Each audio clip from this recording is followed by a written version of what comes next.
Assalamualaikum warahmatullahi wabarakatuh. Perkenalkan, nama saya Desy Anggraini dengan NIM C1C022082 dari program studi akuntansi. Di video kali ini, saya akan mempresentasikan hasil makalah saya, yaitu perhitungan pajak penghasilan pasal 21, karyawati, pindah tugas dan upah. Mata kuliah perpajakan 2 yang diampu oleh dosen Bapak Wermi Eka Putra, SE MSI, CIQ@R. Langsung saja masuk ke perhitungan pajak penghasilan 21 untuk karyawan. Yang pertama ada metode gross. Cara menghitung pajak penghasilan yang secara keseluruhan dibebankan pada gaji yang seharusnya diterima karyawan. Contoh, Pak Kelik masih lajang dan melamar kerja di PT BBB dan perusahaan memberikan gaji 10 juta gross. Maka, potongan pajak penghasilan pasal 21 yang dihitung dari jumlah nominal tersebut akan dibebankan atau diambil dari nilai 10 juta itu.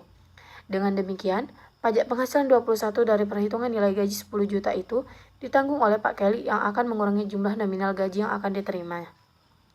Selanjutnya, ada metode gross up. Metode perhitungannya didasarkan pada jumlah tunjangan yang sama besar dengan jumlah pajak yang dipotong dari karyawan.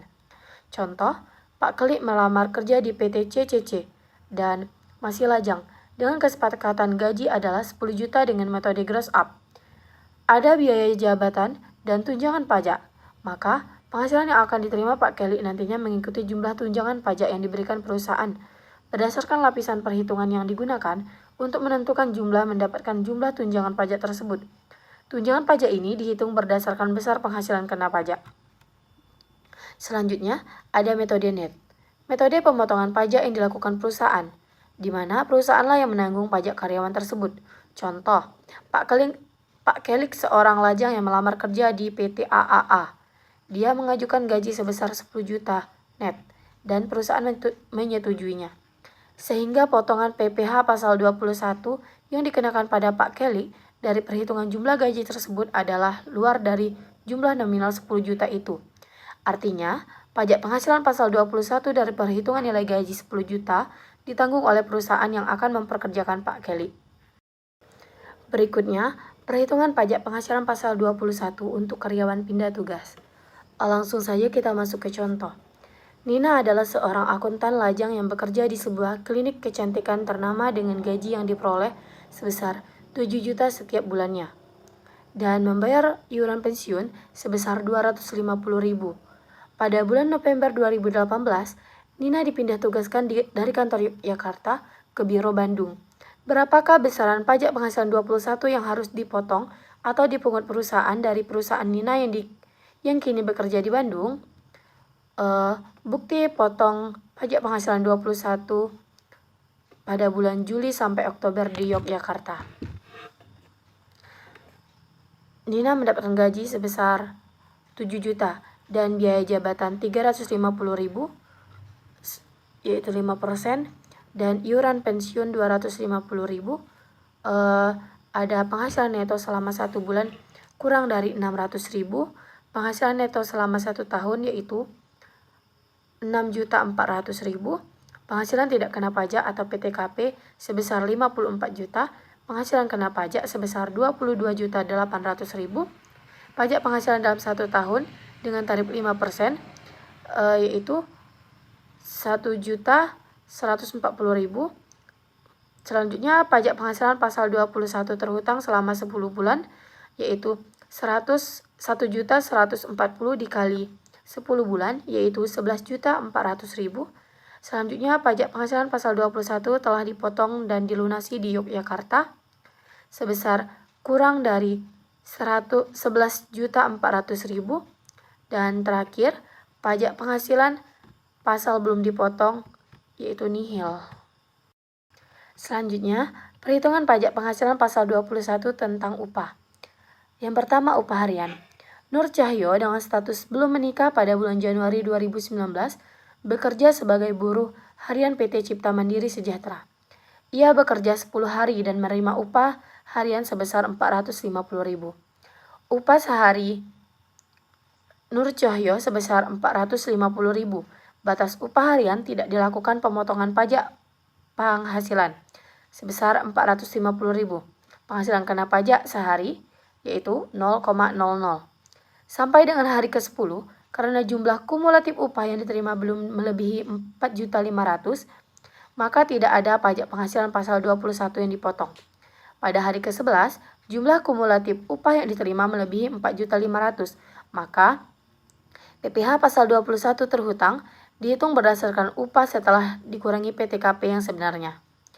Upah sampai dengan hari ke-11, 11 dikali 450.000 yaitu 4.950.000.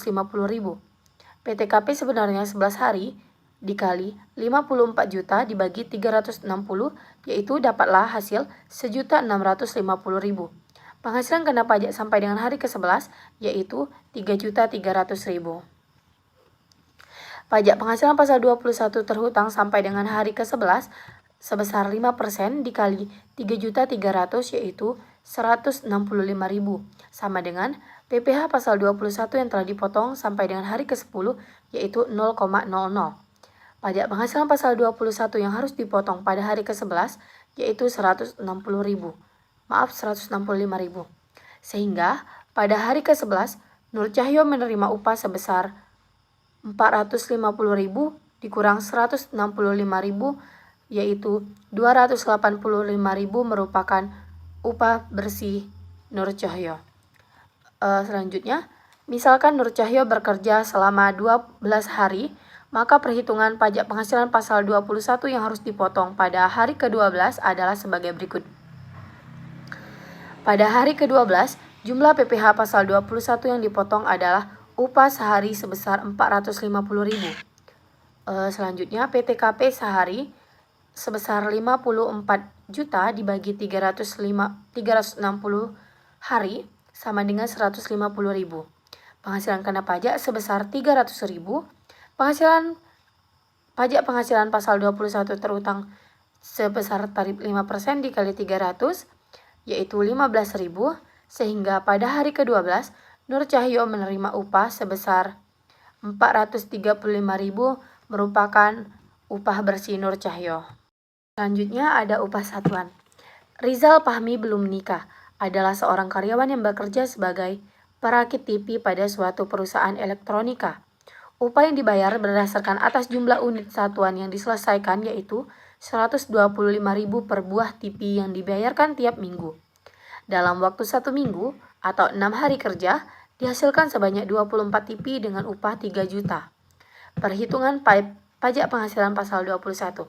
Upah sehari adalah 3 juta, dibagi 6, yaitu 500.000. Upah di atas 450.000 per hari, yaitu 500.000 dikurangi 450, yaitu 50.000.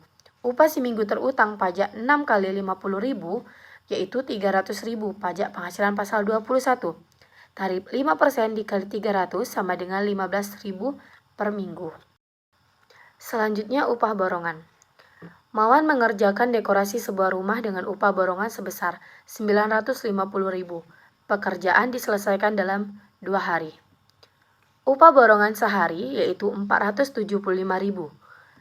950.000 dibagi 2 sama dengan upah sehari, yaitu 450.000 di atas 25.000.